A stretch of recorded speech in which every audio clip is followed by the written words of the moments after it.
So here's the $1,000,000 question.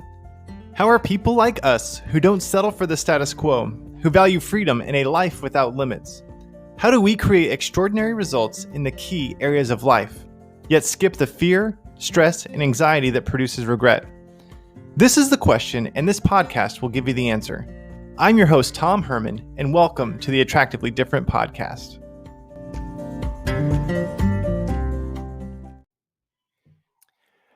Hi, everybody. This is Tom Herman, and welcome back to the Attractively Different podcast. Hopefully, you're having an incredible day and that it's blessed. So about 5 years into my career in financial services, I was promoted to a manager position and basically walked into the equivalent of a corporate dumpster fire. Now, this isn't hyperbole. It was truly a dumpster fire. And when I say that, I looked up in the Merriam-Webster definition, and it defines dumpster fire as an utterly calamitous or mismanaged situation, which this is exactly what it was. I walked in my very first day, my first meeting with my boss got cut short because he was pulled out of the meeting and I never saw him again. Yes, he was fired. Imagine this. He's behind his desk and I am sitting across from him in one of the two chairs that are positioned between his desk and the door. And during our meeting, he's talking about how they operate, what they do, and how they handle things. And after a couple minutes, there was a knock at the door, and someone peeked their head in and asked if he had a couple minutes, and he walked out, closed the door behind him. And so I'm just sitting there kind of by myself. And then a couple minutes later, he poked his head back in and said, "Hey, I'm going to need to reschedule." And I'm still waiting for that meeting to be rescheduled. He was fired. And like I said, I never saw him again. Now, mind you that I was starting in a completely new business unit. So I didn't change companies, but I moved from one business unit to a business unit that I didn't really have much experience with, nor did I really know anyone. So my reputation, I was creating a new reputation. And those who did know me or that I did know, it was basically just on a first name basis. I knew of them, but I didn't know anything about who they were or what they stood for. So I'm a brand new manager, needing to learn a new skill set on how to lead a team. And on top of that, I'm needing to learn a new product. I'm needing to learn how this business works. So a lot of things for me to learn. And I was kind of this deer in the headlights and walking and needing to learn all these things. And on top of that, this group is going through a crisis. I mean, there were 3 vice presidents when I started, and 2 of them had been fired within my first week. And so it was a less than ideal situation. And yet it actually turned out to be one of the most rewarding 2 or 3 years in my career. And it helped me succeed in that role is that there was one manager, his name was Vince, who took me under his wing. And what was unique about Vince is that he had experience in the organization that I came from, and obviously had experience in the organization that I was going to. And he was just the type of person that genuinely wanted to see people succeed. And he obviously wanted the company to succeed. And he kind of became a pseudo mentor to me. He was a senior manager, and he took time to invest in me and pass along knowledge and experience that he had acquired over the years. He would help translate for me as I'm learning this new thing, like what was happening. And he would even kind of make predictions on what would happen next. And they came true. And it was just interesting how he really helped me navigate these uncertain times and provide a little bit more certainty to me. And the reason I share that story with you is because today I want to talk about legacy and how you have to think about legacy differently, and how you have to think about multiple generations differently than what we do currently. And when you think about generations, what is a generation? Well, if you look at a picture of your family and you have your grandparents and your parents and then you, and then if you have kids, you'd say, well, hey, there are 4 generations there. Grandparents are one generation, parents are another. You being the child of your parents is one generation, and then your children. So there'd be your great grandkids to your grandparents, and obviously grandkids to your parents. There'd be 4 generations there, because it's this idea of just like one generation physically birthing another. And yet, when you look at the Hebrew language and the word for generation, there's an insight there that actually tells you and gives you some insight into how God actually views a generation and how he set it up to succeed. And so you're probably wondering, well, what does the Hebrew language have to do with anything? Well, over the years, I've done a lot of personal study on the Hebrew language and Hebrew culture simply because I've had the perspective that, okay, if this Bible was given, if the word of God was given to the Hebrews and Jesus was a Jew and I serve a Jewish king, then in order for me to understand him more and to understand what his word is telling me, I need to understand that culture, especially the culture that he gave, the culture of the people that he gave his word to originally, to understand that concept. And so when you think about anything that God ever created, he created through his word. And so it's just fascinating to find the intricate detail of God's design within his own language, within his word. And one of those concepts, one of those insights is that generally, when you have a word in English where there's no Hebrew equivalent, then the concepts aren't real or they're not connected to reality. So an example of this is the word fair. There is no word in the Hebrew language for the concept of fair. Now think about that. What is fair? Is it everyone has the same things? Everyone has the same opportunities? Or is it more fair to treat people based on what they've done or what they need personally, how they can respond to succeed? Like what is fair? How can you define it? In our culture today has this pursuit of fairness. And it's when you look at the Hebrew culture, Hebrew language, there's no concept for it.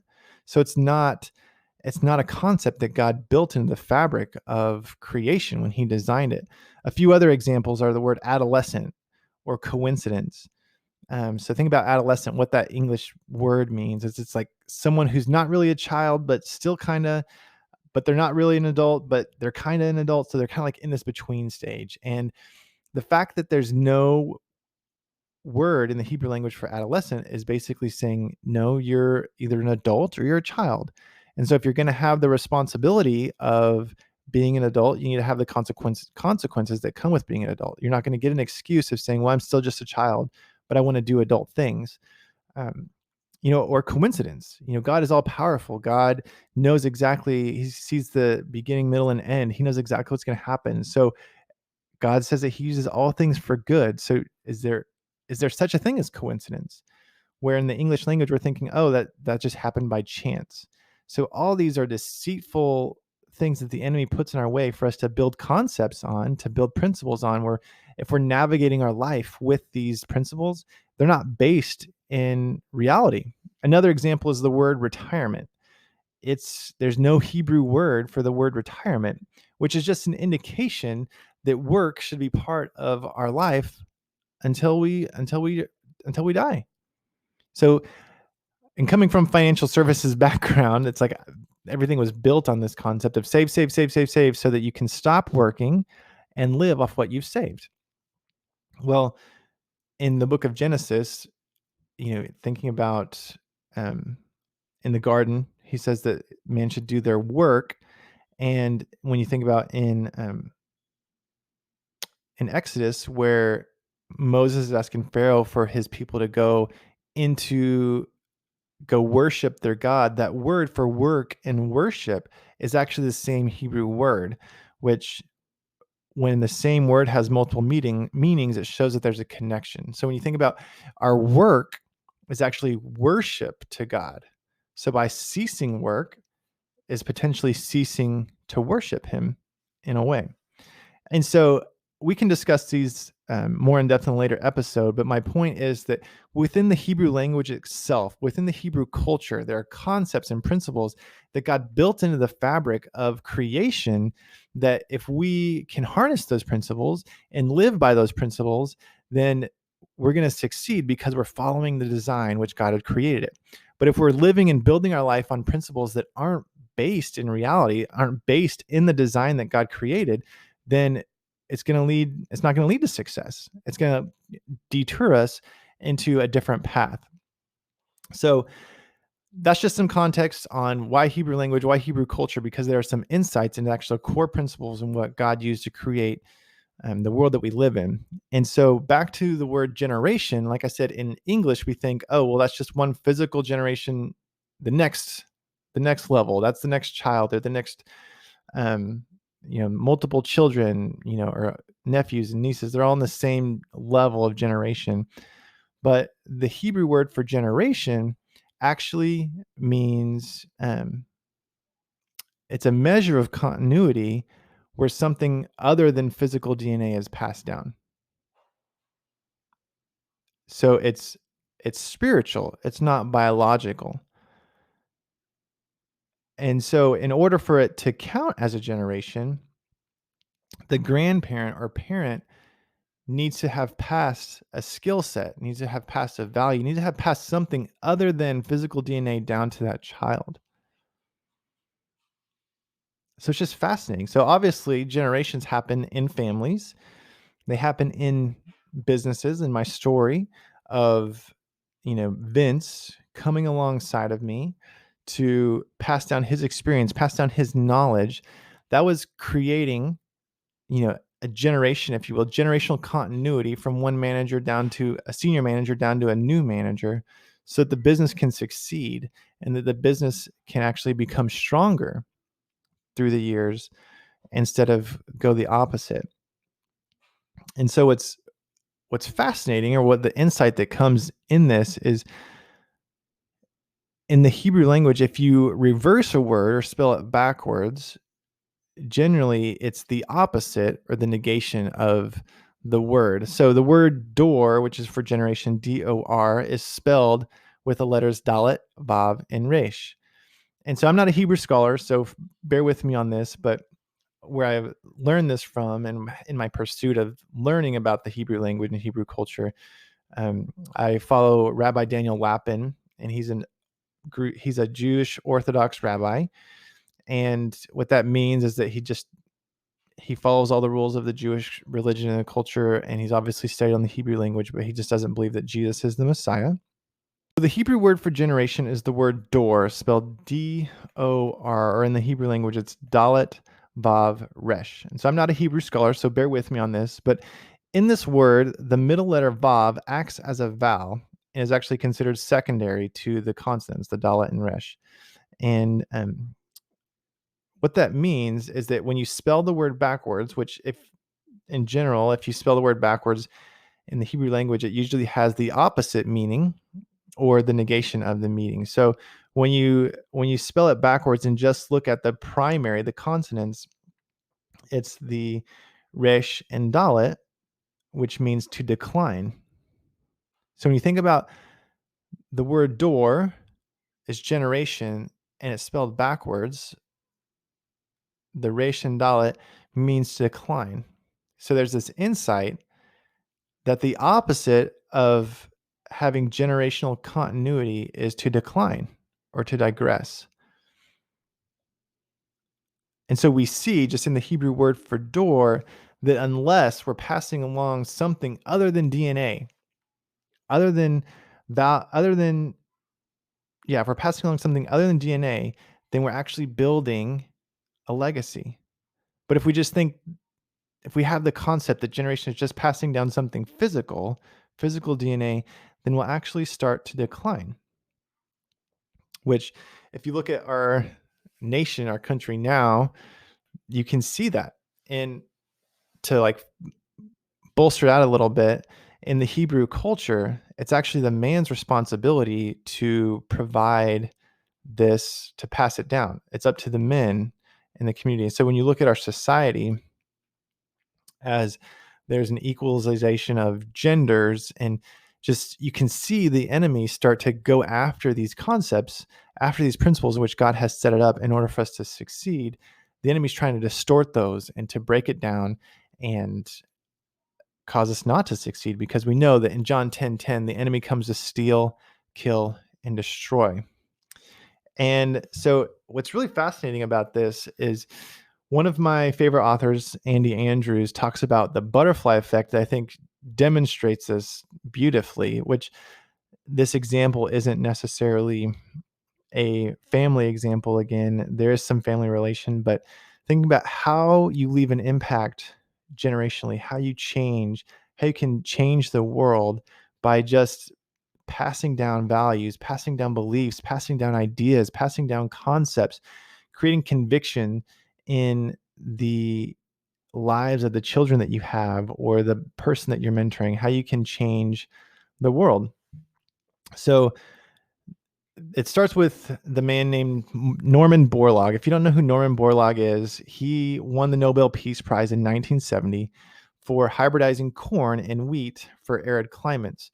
And with this breakthrough, it's calculated that over the years, his efforts have helped save the lives of over 2 billion people across the world from famine. So that's 2 billion with a B. And so you think, oh man, Norman Borlaug helped save the lives of 2 billion people. That's awesome. Well, was it Norman Borlaug? Because the way he got put in that position is from Henry Wallace, who was vice president under Franklin Roosevelt in the 1940s. And Vice President Wallace, before becoming vice president, was he led U.S. Department of Agriculture, and he set up a station in Mexico where the sole purpose of that station was to hybridize corn and wheat. And guess who he hired to lead the program? You bet, Norman Borlaug. So shouldn't Henry Wallace get some credit for saving 2 billion people, because he was the one that hired Norman Borlaug and was positioned to have that success, to get that breakthrough to save 2 billion people. Well, what about the person who influenced Henry Wallace? When you look back, you see that George Washington Carver, who was a 19-year-old student at Iowa State University, would go out on Saturday afternoons, and he had a professor who let his son go out with him. And the professor's son, you guessed it, was Henry Wallace. And so as a 6-year-old boy, Henry Wallace would go on these botanical missions with George Washington Carver. And we know all the things that George Washington Carver has done. And so this 6-year-old boy, Henry Wallace, would go on these expeditions, and George Washington Carver inadvertently was creating a vision for him about how plants could help serve people. So shouldn't George Washington Carver actually get some credit for saving 2 billion people? Because he influenced Henry Wallace to love plants, who had a career, obviously led U.S. Department of Agriculture, and then became vice president, and decided to set up a place in Mexico to go after this pursuit of hybridizing corn and wheat so that they could create it in arid climates. He hired Norman Borlaug, and Norman Borlaug had the breakthrough and has saved 2 billion people. Well, what about George Washington Carver? What's his story? Well, back in when there were slaves going on, George Washington Carver was the son of a lady named Mary Washington, and they lived with Moses and Susan Carver, who were farmers in the state of Missouri. Now, Missouri was a slave state, and there were groups of bandits who roamed the Missouri and Kansas countryside to cause trouble, basically. But they were called Quantrill's Raiders. And Quantrill's Raiders came through the Carver farm and burned the barn. They killed people and drug off, you guessed it, Mary Washington. But as she was drug off, she refused to let go of her infant baby named George. So Mary Washington and Susan Carver were very close, great friends. And so Moses did everything he could to find Mary Washington, because she was very dear to him and Susan. And he found out that she had been drug off by Quantrill's Raiders, and they were going to meet him. So he took his only black horse, rode to the state line in Kansas, and traded his only horse for the infant baby George. So Quantrill's Raiders threw this burlap bag at Moses Carver, and what he pulled out was this cold, naked, and almost dead baby boy.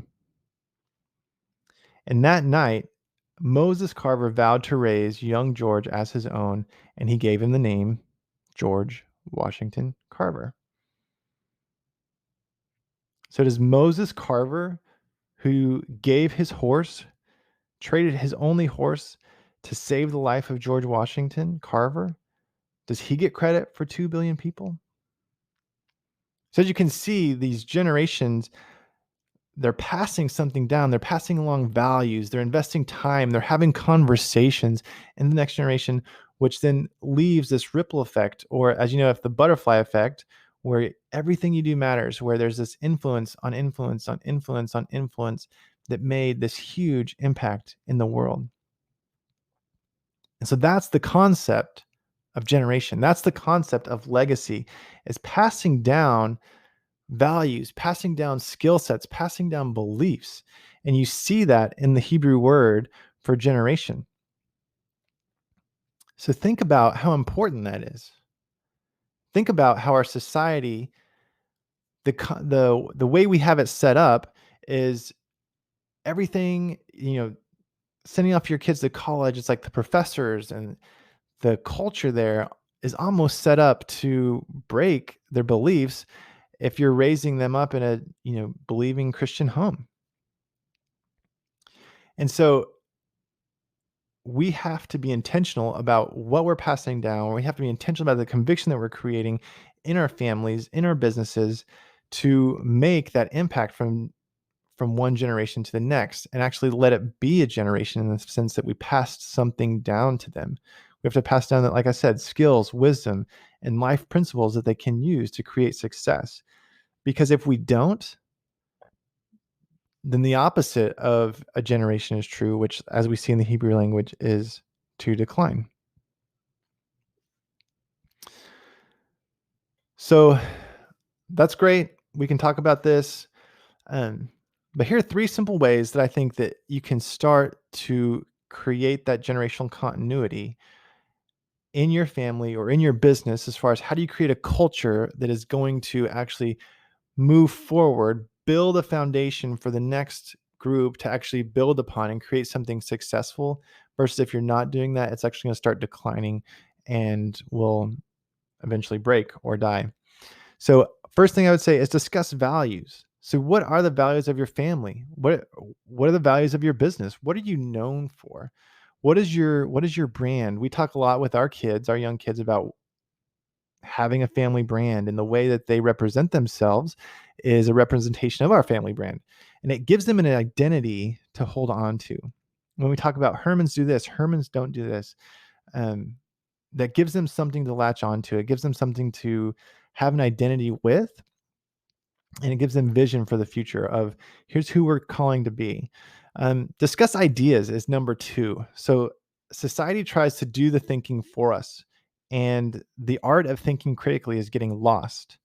So taking ownership of an idea brings conviction. When you're discussing a topic and it's like, well, what do you think about that? How would you go about solving that? When you see the light bulb turn on for someone, they have an idea, that creates ownership. It creates conviction. It creates creativity and problem solving. All of these are things that will help create wisdom and skill sets into the next generation of employees, next generation of your family, so that they can actually build upon what you've currently built. And when you think about that, this actually it increases their earning potential, because what we know is that those who solve the biggest problems are the ones who get the biggest paychecks. And so when you lose the art of thinking critically, when society thinks for us, then it limits our earning potential, and it limits the way we can serve God's children. So discussing ideas is an amazing way to create that generational continuity and to create legacy, so that the next generation is actually building on the foundation you're building, or that you've built. And the third way is discuss dreams. Share and uncover the dreams of your family. What do you want to accomplish in your lifetime? What do you want to pass down to them? Um, this will absolutely destroy the idea of conformity, because it will encourage each person to succeed in their God-given assignment, to cast the vision for your children that God has prepared good works for you. He says this in his word, and that he's going to equip you with everything you need to do to accomplish those works. So your most important thing in life is to discover your mission and then go fulfill it. That is a completely different message than saying, well, what do you want to major in college? Well, make sure it makes sense, because here's the job demand. That's completely backwards. And yet our society is saying that this is the way to do it. And this is the mindset that people fall into, that in order to create exceptional results, you have to learn to think differently. You can't accept what society says as as true, because it is, because that's just what the average, what people are doing. But you have to seek and find the truth. And the truth is in God's word. And what we're seeing here in generational continuity is passing down something other than DNA. We have to pass down values. We have to pass down ideas. We have to pass down dreams and skill sets. So once again, those 3 simple ways you can create and practice the idea of generational continuity is to discuss values with, once again, you can do this in your business. You can do this with your family. Discuss ideas, discuss dreams, get them thinking, get them to see that God has a special plan for their life, and that fulfilling the assignment is the true success and not falling into conformity of what society wants them to do. So hopefully you found this information valuable. If you did, please leave a review, rate the podcast, subscribe. If you didn't find it valuable, I'd also love to hear your feedback as well, so we can continually make this better. Remember, everything you do matters. Think about Moses Carver going after saving George Washington Carver, who then turned out to be this brilliant scientist who influenced Henry Wallace, who Henry Wallace had a passion for agriculture, who appointed Norman Borlaug to hybridize corn and wheat that saved over 2 billion people. Everything you do matters. God has given you an assignment to rule and to serve his children. So go and rule that assignment that God has for you, and be blessed. We'll see you next time.